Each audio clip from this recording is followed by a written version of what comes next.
Hello, guys, and welcome to my 49ers 7 round mock draft. This one should be very interesting. I kind of feel like, potentially, could put the 49ers back in, I wouldn't say the driver's seat, but this is a team that now they have Robert Saleh back and they've just been coached very, very well. And as many people have said that Shanahan needs to be fired, I think it's kind of ridiculous. It's the same thing to go alongside with Tomlin. Tomlin, I mean, it's a little bit different of a situation, but in the sense that like Shanahan, I don't think people realize, how much he does for this offense, that puts guys in position to succeed, and knowing what he has with his pieces and able to do so many different things. But obviously this isn't a discussion or a video on Shanahan's ability, and it's not. I mean, bringing back Saleh, I think, was a great move. I think Saleh does want to be a head coach somewhere, but the taint of the Jets more than likely, maybe didn't make that an option, or maybe Saleh wanted to just return to a familiar place, a place where he's had a lot of success. And while there's a lot of players that aren't there anymore, and we'll take a look at that, he's a guy that I think can go in and do things for this team. Now, looking at their depth chart a little bit, I am pretty happy, I guess, with the weapons that the Niners still have. It's kind of up in the air on whether or not Christian McCaffrey will be here. I personally feel like they aren't going to trade him. If it was if I had the power, and I was in the position, I would try to get something for him. I just feel like he's a guy that when he's on the field, don't get me wrong, he is a cornerstone, just fundamentally, gifted guy at so many different levels. Running back, wide receiver, out of the backfield receiving, and just does the Swiss Army knife that is a master of his craft, a true anomaly and generational player. And, it's hard to move on from that. But I do think Shanahan, I think that he can make some magic, and I honestly think that Isaac Guerendo, did really well actually last year, and you saw spurts from him, and this is also a very good halfback class, which might be the reason why they can't get anything for him right now.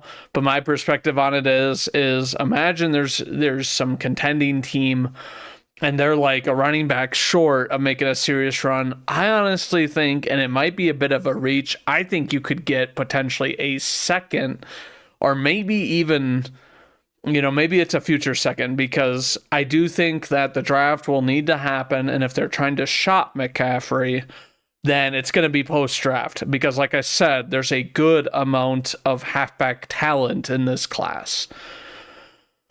But, like I said about the weapons, they brought back Juszczyk, which I think is huge. I think he wanted to return here. I think the money thing just caught up with the Niners, which we knew was coming, especially this year. Like, this year was when the hammer was coming down, especially with the Purdy extension looming and, all of that. And it's like they still have Kittle, who's a beast. I would actually say he's the best in the league right now. And then it's like Purdy, I think last year was kind of a down year, and it kind of exposed Purdy in the sense that he didn't have a cheat code like McCaffrey. And, he really suffered trying to push the ball downfield. A good number of picks. I remember 2 against the Lions where I'm like, oh my goodness, like, why are you throwing it here? Why are you making these, what we would think are rookie mistakes? But this guy has played in 2 big games, and he's, at this point, it's like he's more experienced in Super Bowls than the majority of the league, having been in numerous, but So anyway, looking, looking at this team, obviously as we all know, besides Trent Williams, who's up there in age, this offensive line, Colton Mikovits, Dominic Pooney, Jake Brendel, Ben Barch, who is younger but was on another team that just didn't want him. I mean, that never screams a good thing, even if it is the Jaguars. So I like Ben Barch. I think he's still young, but it's like this whole O-line, besides Trent Williams, obviously, could be replaced, in my opinion. The weapons they have, Ayuk, Pearsall, Jennings. I'm actually glad they got rid of Debo. In the sense that it does better their team. I just don't think he wanted to be in San Fran anymore. And he was fat. He dropped a lot of footballs. He complained that he wasn't getting fed, even though he was getting fed more than any other wide receiver last year. It's like, you can't complain about not getting, targets and whatever when you are playing sloppy, uninspired football. But it's like, and I liked Ricky Pearsall, even though it was a rough year, did some good things. And it's like, was their, first round pick last year. And I am excited to see what he does with a full season, because obviously last year, he got shot in the chest. Jawan Jennings, I think, is better than Ayuk. Just a lot more playmaking ability. And just overall a guy that is just, oh man, what a dog at wide receiver. I do hate when he gets into the, the scrums with my Packers, when they inevitably meet and that sort of thing. But it's like, man, I can't help but admire a guy who's got a chip on his shoulder and is like, I'm going to ball out and I don't care who I'm up against. But that's kind of my analysis of the offense. The defense, led by Nick Bosa and Fred Warner. Couldn't find Fred Warner there for a second. You look at the rest of these, they lose Dre Greenlaw. Him, Hufanga leave. And, and then also Travarius Ward leaves. And, he just needed a change of scenery after what happened in San Fran. It's just, man, it is really unfortunate, what happened to Travarius Ward. Looking at this this D-line, Gross Matos has never lived up to the potential. He was opposite Brian Burns early in his career, when he was drafted in 2020. And, he couldn't get, production there when you had Brian Burns, a solidified, defensive stud. And now he goes to move opposite Nick Bosa. And this has been kind of the case with the Niners, is that they've had these journeymen, ends opposite Bosa for however many years. Whoever, they can grab. And don't get me wrong, it's not like Gross Matos is some bottom level talent, but it's like, it's always these players that, just aren't wanted, that much. And then it's like they have to go opposite Nick Bosa. These D tackles, I don't even know these guys. I don't know these guys, any of these dudes. I'm just kind of like, what in the world? It makes me wonder, when they got rid of Armstead, it was the beginning of the downfall of their interior, and they used to have just such a menacing interior, but money problems. So you could see, with their 11 picks, which it's good they have 11 picks, they have 4 compensatory this year because they've been bleeding players. However, good players that obviously you get compensatory picks for, even though a couple of them are at the very end. But without further ado, without me, ranting a ton over this, let's get to the mock draft simulator and start this thing. So looking at this, interesting. We have Jahad Campbell, Tyler Warren, Gene T, Graham, Abdul, Will Campbell, Travis Hunter, Shadir Summers, and Cam Ward. All right. So who we have available, we have T-Mac, Jahdae Barron, and Malachi Starks. Personally, it seems to me like you go Membu here. But you also have, such a good slot corner. And it's like, who are we looking at the nickel corner? Demodore Lenore. I probably butchered his first name. I don't know, what, you're thinking. You could go Baron, a good slot corner. You could go Starks, because who do you have at safety? You got Malik Mustafa and then Jair Brown. And you've pulled in a couple of other guys. But then you also have, Membu, who's just been touted as potentially the best. The best O-line guy here.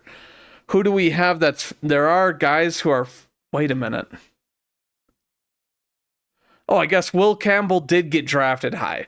So I was like, Will Campbell hasn't really been going this high. And the fact that there's no way they go Will Campbell when Abdul Carter is right here. And it's, we've been seeing a lot of changes within these mock drafts. But, who do I go with? T-Mac will drop.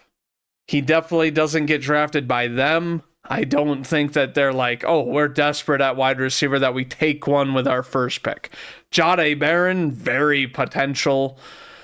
But it's like, give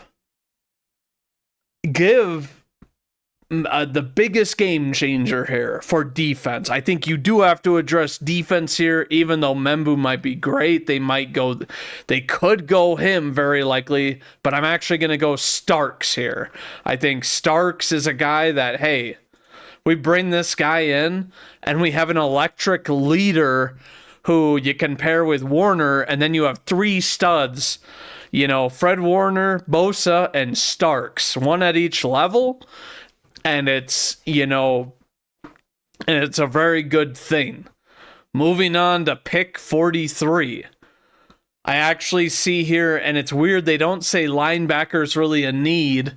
I see Demetrius Knight here, and I think this guy could go, and it's like the coverage grade isn't the best, but I think Demetrius Knight just plays, the game well enough that it's like, he's the oldest, but he's very good in coverage. And it's like, if you could, that could be a huge help to your cornerback room if you're taking away the middle of the field with two studs like Warner and Knight.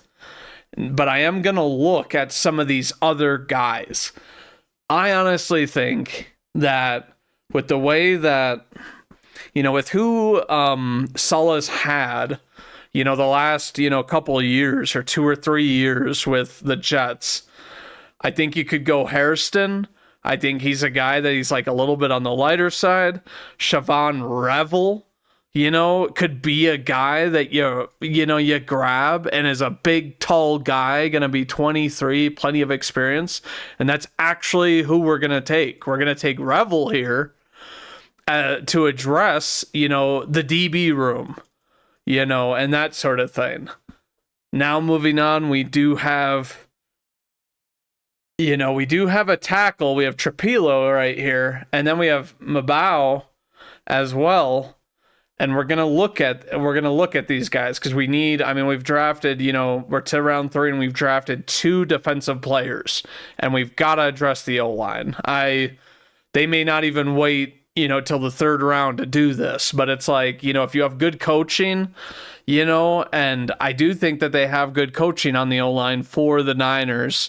They've always been able to do well, but last year was kind of suspect.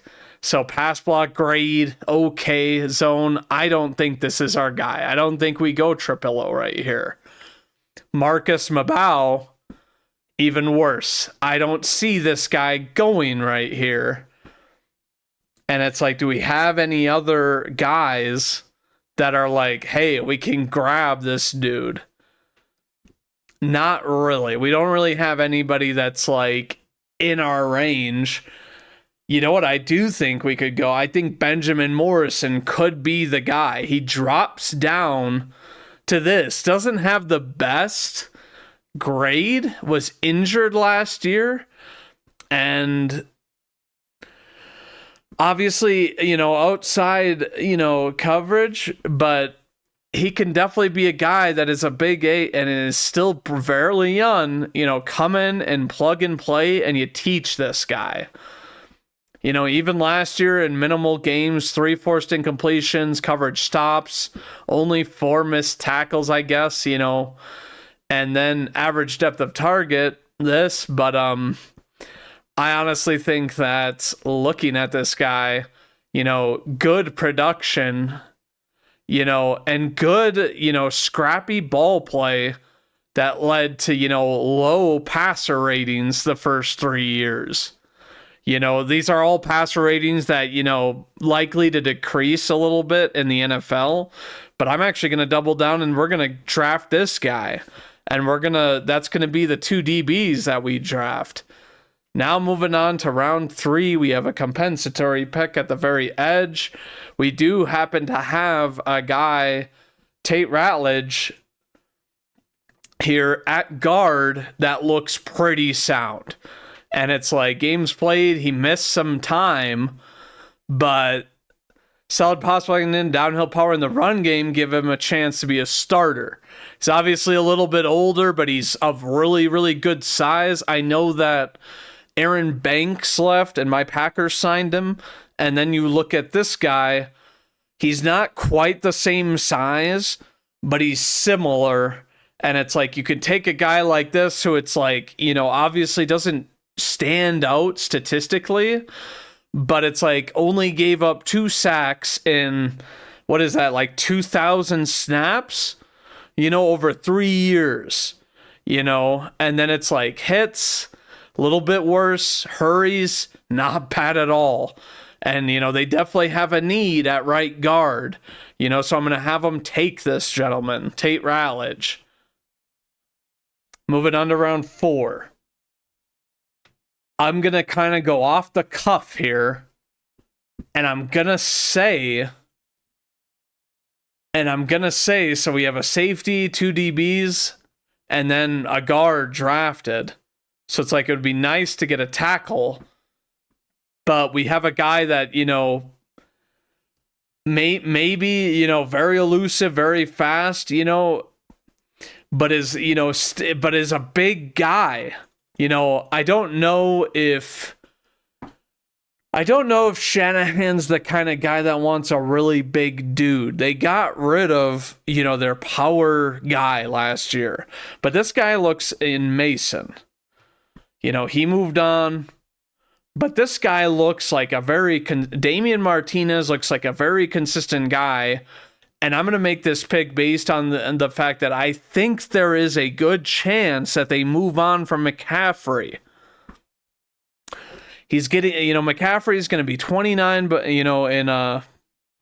in June, which is getting up there for age, especially, the age where it's like a running back, no matter how good they are, McCaffrey's been banged up.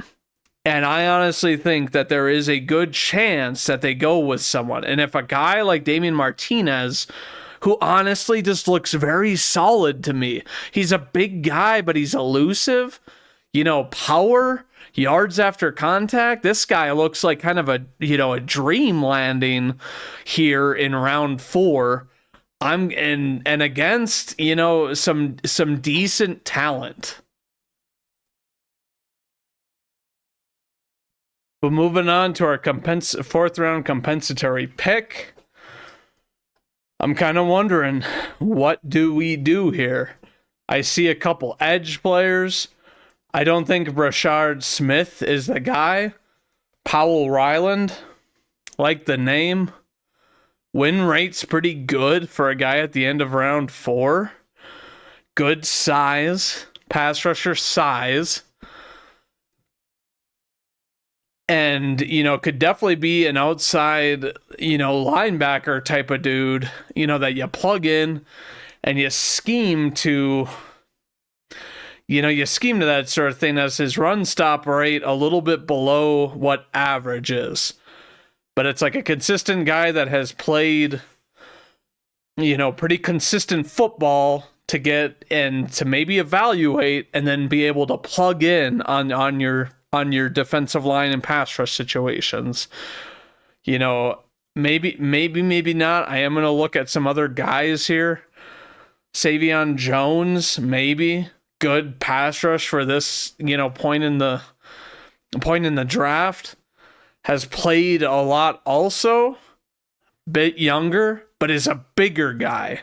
Maybe you want a guy that's more of a power dude, and you have him line up, opposite Bosa, and it's like he's a guy that can bull rush and tank and collapse the pocket or make these QBs have to run outside, which we all know most of them aren't getting away from Bosa. So, I am actually going to do this. I'm going to draft Savion Jones here. Moving on to round 5. Oh, this pick was the one that was forfeited. It kind of sucks for them, but let's see here. So which pick are we at? So 147. So they would have had one more pick in here, but these guys still have 11, which is kind of nuts. The fact that they forfeited this one, but they still have 11 picks. Looking here, we obviously have addressed O-line, a lot of secondary, even edge, and then halfback, which is kind of a theory grab on my end. What is something we could grab that, is really going to help this team? I think, we look at tackle potentially. We have a guy that falls right around this value, had his best year, a few years ago where he was playing, I guess, right tackle, has always played right tackle, but that is opposite Trent Williams, obviously, as he plays left tackle. Is this a guy that has the good size, has a good, big body, powerful body with some foot quickness? Obviously, speed limitations, that type of thing, but it's like, I think that in a Shanahan offense, it is a run-first offense. And you look at a guy like this playing for, a good school, playing against a good amount of top talent, and performing, somewhat up and down, but I think this is a guy that they could grab and, mold into a starter, as they don't really, to me, they don't really have a guy at right tackle. I'm just going to say it, you guys. Now with 4 picks remaining, good Lord, they have a lot of picks. They're kind of looking for some guys that can really change the dynamic of this team. What is another dude that we could grab that would be, just really good and maybe be able to play Greenlaw? I was thinking Demetrius Knight earlier, but we do have Kobe King here. Kobe King is an absolute just, mauler type of a guy, that, has got more snaps this last year, but played, just a little bit better than he did the prior year. A good size, and, just overall, to me, you're looking at this guy and it's like, you need 2 linebackers, and they like to run 2 linebackers, and they lost Dre Greenlaw. So I don't see why this isn't a need, but I am going to draft Kobe King because I think that you pair him to learn alongside Fred Warner, and you've got a good second level that isn't going to let guys past them. But the last 3 picks of the draft, of the that they have, I'm thinking, we're definitely going to look more to O-line. I know we already have a guard and a tackle, but I honestly think, and kind of looking around here, we obviously have a few safeties, somewhat within this range. We have Crawford, very good coverage, forcing completion pretty good, improved a lot this last year, and has played all over, which I think that versatility is kind of the name of the game. Kind of a dude who's smaller. Maybe he comes in and plays the slot more, because obviously, you're going to have Malachi Starks back there, but you could definitely find room to fit this guy into your scheme. I'm going to draft Crawford to them with the intention that it's like, oh, you could really, really look, to have that high scheme defense. Looking at this with still 2 more picks. What have we not addressed? We haven't really addressed defensive interior, even though I really crapped on them for it. What do we have here that I'm kind of like, let's see, who's left available. We don't have too many. And they're a little bit of a reach, I guess, right here. This is a gentleman that, smaller pass rush style.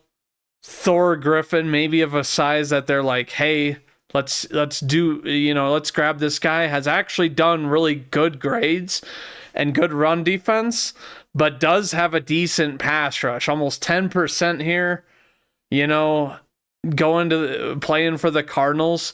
We're going to draft Thor Griffith here, as their guy that, maybe he's a prospect type of a dude, but, with the last pick that these guys have, I think that we go and we grab, just a position of need, and it's like, if they're going to,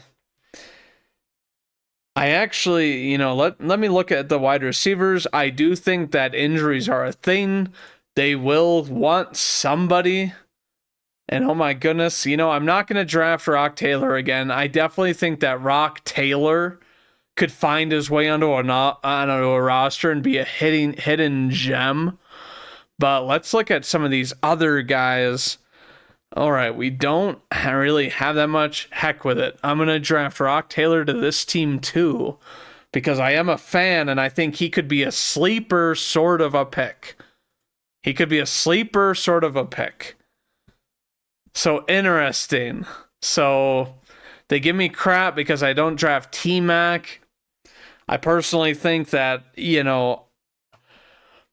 I think that Shanahan, from what we've seen, I don't think that he values big wide receivers type of thing. I think that Ricky Pearsall is, I think that he's like 6'2" or something. Okay, never mind. He's 6'1".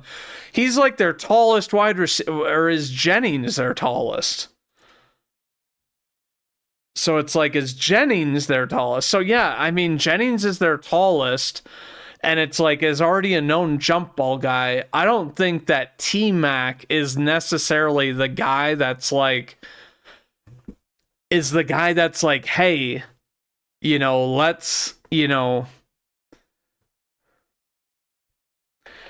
let's, let's draft this guy with our top pick. I just think unless you're like, oh, we're okay with having a shoddy defense, that maybe they'll tackle fundamentally sound. Even though last year, I don't know the Jets were weird last year. Obviously, we know that they weren't tackling well or whatever, but there was dissension in the locker room, clearly. Type of thing. But it's like, unless you don't want to run with a defense that your only 2 guys are Warner and Bosa, that are your 2 provens, and then you've got no leader in the secondary, which I think Malachi Starks seems kind of a no-brainer. And I think that, he's not a premium position, but I think that, when you're a team that doesn't really have, I don't know, you don't really have a leader in the DB room, I think he brings that kind of value, that you want. But overall, I think that this was a, very good draft here. I'll show you guys, I guess. I'll show you guys like what this first round looks like, where people were drafted and that sort of thing. I personally think that, looking at this, I think that I think that, like I said, we could have drafted any of these guys that came afterwards. Malachi Starks, Jahdae Barron. Jahdae Barron could definitely go here. And then that changes kind of our draft scheme because we had that corner or that safety, I'm sorry, that played in the slot a bit, that smaller size. But it's like, and then it's like Will Johnson, you could draft one of these pass rushers. If you wanted to be really, really bold, you could draft Jalen Walker as the Niners, and then people are like, Walker and Bosa, if you're feeling really bold, to be honest with you. But overall, I just think that, you want someone at every level who's going to be like your staple piece, type of thing. Even if, because like the safety, I think people have said that it's diminished value and it's not a first round value, to draft a safety anymore. But then we've got guys in the league like Xavier McKinney, who's the guy for the Lions? I hate him, but who led the league in interceptions, last year. Kirby Joseph, and it's like, and then Kyle Hamilton on the Ravens. It's like, if these guys are difference makers, they make an impact, and they do, have splash plays, and they bolster your team. I guess another player who's not playing anymore but was moved to safety, that I'm thinking of was Charles Woodson. We, us Packers, we used him as a safety. So it's like, I think it's a bunch of, malarkey saying that a guy can't be a first round talent. He just has to have that it factor. That is what you're looking for in the first round. Unless you're just already a really solid team, then you draft the best available. But like Malachi Starks, to me, on the Niners, I'm saying kind of no thanks. I don't want to be playing that. I don't want them to be able to bring guys down in the box because they have a great pass rush, and then it's like you're hardly able to run it either. I think a guy like that is just a difference maker. But, besides that, I'm not going to go over and justify the rest of these picks.